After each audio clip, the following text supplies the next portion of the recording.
changing your life one story at a time. This is the Chicken Soup for the Soul podcast with Editor-in-Chief Amy Newmark. It's Amy Newmark with your daily dose of Chicken Soup for the Soul inspiration. It's Friend Friday, and that means that we are joined today by one of my pals, someone who is in the Chicken Soup for the Soul family. Today we're talking to Sophfronia Scott, who has stories published in 3 of our books: Chicken Soup for the African American Woman's Soul, Chicken Soup for the Soul Inspiration for Writers, and Chicken Soup for the Soul Reader's Choice. Now, Sophfronia is a novelist. She's a big deal. Her newest book is going to be published by the William Morrow imprint of HarperCollins. So that's a big, big deal. Sophfronia grew up in Ohio, in Lorain, which is a hometown she shares with the author Toni Morrison. And Sophronia's father was a steel worker who never learned how to read, but her mom was very focused on always having books in the house. And that led to Sophfronia being a big reader as a kid, and she ended up going to Harvard for her BA, and then she got an MFA in writing from Vermont College of Fine Arts.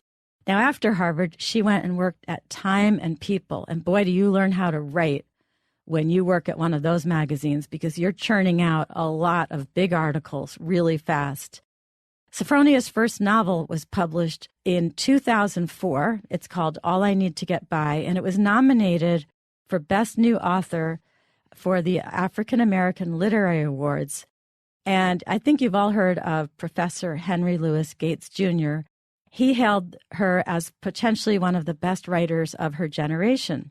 And Sophronia's articles and short stories have appeared in a number of different magazines and literary journals, and also in Oprah magazine.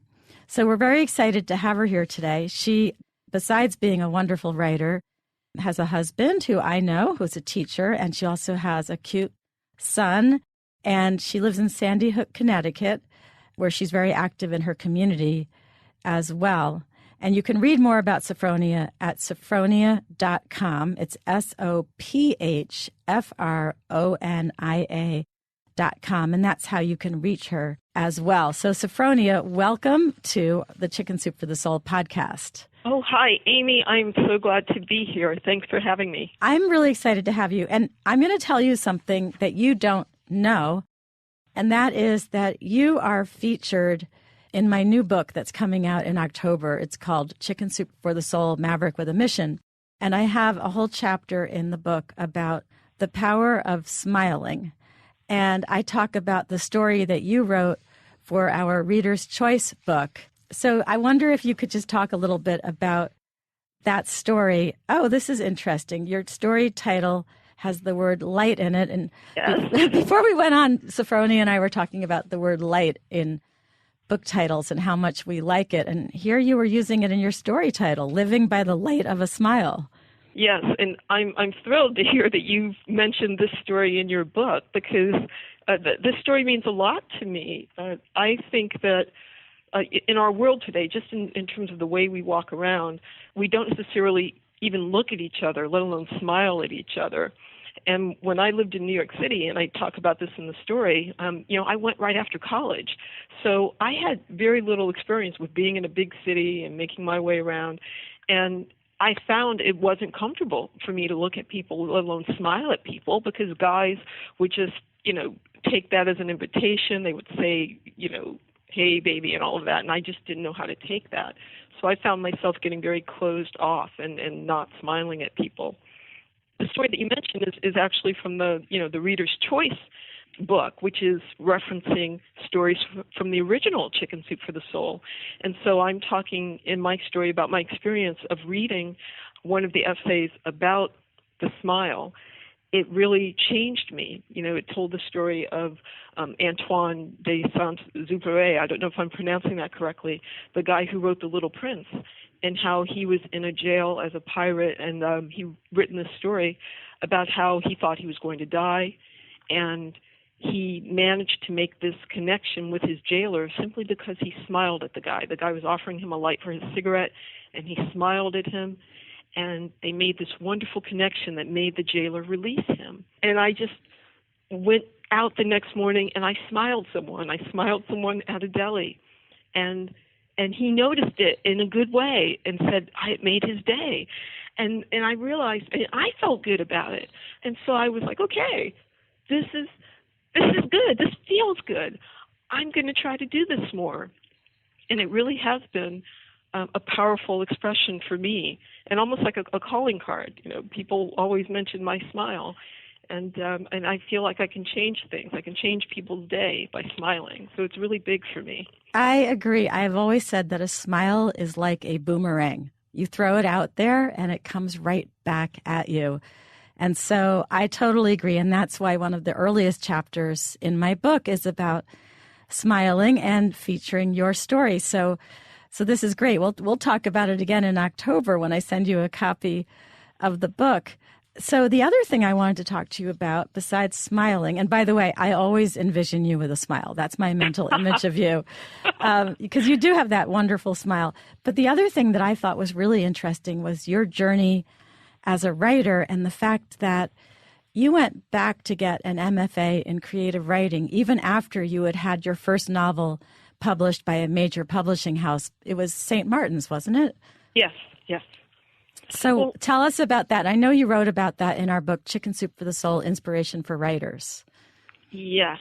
Amy, I always tell people that when I wrote that first novel, it was good and it did well. I was happy with it. But I always had the sense that it was like an airplane that I built by myself in the garage, that it flew, and that's great. But I felt like I could build a rocket ship. I could build something really big, but I needed help to do that. I felt like my skills needed something a little more. But Amy, I didn't go in that direction for a long time because people kept telling me, oh, you don't need an MFA, you're already published. And they kept telling me all the reasons why I didn't have to have an MFA. And also, I got caught up in kind of like the entrepreneurial world because I became a writing coach and a ghost writer. And I spent a long time writing books for other people. And it wasn't until I had gone to a session for entrepreneurs where we were working on sales copy. We were writing sales copy. And it didn't occur to me that I just assumed everybody else in the room were better writers and could write better sales copy. And we had a competition, and I ended up being one of the final three. And that upset me, Amy. I was so upset because I realized in that moment that I was devaluing my talent. Here I was thinking all of these other people who I didn't even know. I just assumed, they're great salespeople, they're great entrepreneurs, and they can write sales copy. But the type of sales copy that was great turned out to be this, very intimate, hard-hitting type of writing that I know that I can do. I know I do that really well. And yet I sat in that room and just assumed everybody else was better than me. And that was really a low moment for me.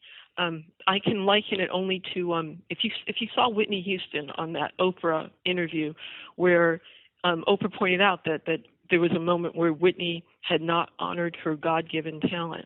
And you could see this look on Whitney Houston's face when she made that realization. And I felt like that. And I thought, I have to stop this. I have to stop this right now. Yes, I'm focused on this business and earning money for my family, but I know that I'm supposed to be doing a different kind of writing. And that if I follow that, then good things have to come of it.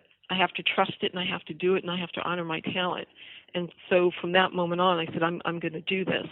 And I applied for an MFA program and went from there. This is something I've talked about a lot, and I think women are particularly prone to it. We just never realize how good we are. Men are much better about realizing that they're fabulous. Yeah. So I understand what you went through.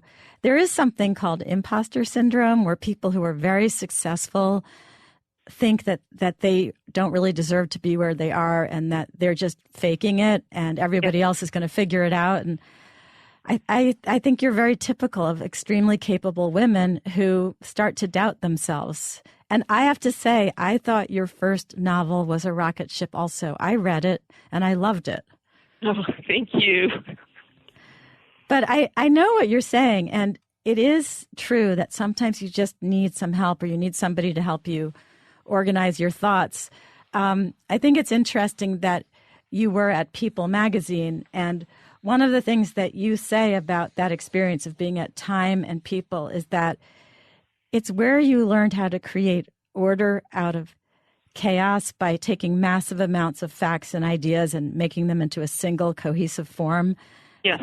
And, one of your colleagues at People was Natasha Stoyanov, and she's been helping me get my thoughts organized for Maverick with a Mission. And she spent a whole week with me a few weeks ago doing exactly what you said. I basically did this data dump of everything that I want to write about in my Maverick with a Mission book. And then she sat with me, and for 3 days, all we did was create my table of contents. It took us 3 days because we had to get it organized. Yes. It was amazing how helpful it was, and I could see that incredible training that you guys had at People magazine. Or maybe you just went in there already being like this, and so that's why you could be good reporters at People. But I was very impressed with what I saw. Yeah, I feel as though when you go into an experience like that, and it's also the same with the MFA program, it's really a process of honing your skills. So, for example, like you said, yes, you enjoyed that book, my first novel, but I didn't have a sense of what made it good, right? So it's like having a name for it. Understanding that I know how to work with character a certain way. It's like I had this lightsaber, right? This really heavy lightsaber, and I'm kind of like whipping it around, and I have no idea how to wield it. Now I can hold it. I can wield it, I can be extremely powerful with it.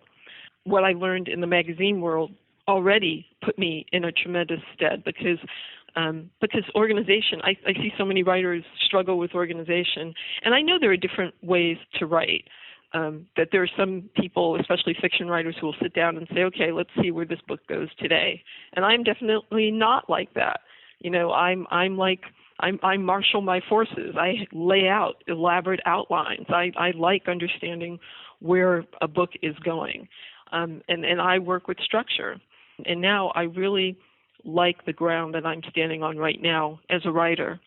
That doesn't mean I don't feel I have anything more to learn, but I do have a certain confidence and an excitement about my work that I feel like I'm flying right now. All right. So then give me one tip, because I'm having a really hard time finding the discipline to sit down and spend days at a time working on my book. I mean, it's sitting there waiting to come out of my head, but how do you get yourself to sit down and spend those hours alone, focusing, undistracted, not looking at the internet, and writing your book? Tell me how to do it. Okay. 2 things. One, you have to make it a priority and do it first before anything else happens in the day. And I know that if I get into my email or I get into my social media first thing in the day, it's amazing how much time can be lost just answering emails. So the writing has to come first, and you have to address it not only with priority, but it has to have a very specific importance, a deadline, or something that you need to get the check that this writing is going to come from. So you have to know that this has to happen. Second of all, I do not write alone. I have a writing partner, and we connect via Google Hangout 2 to 3 times a week. He lives in Colorado, and we can see each other.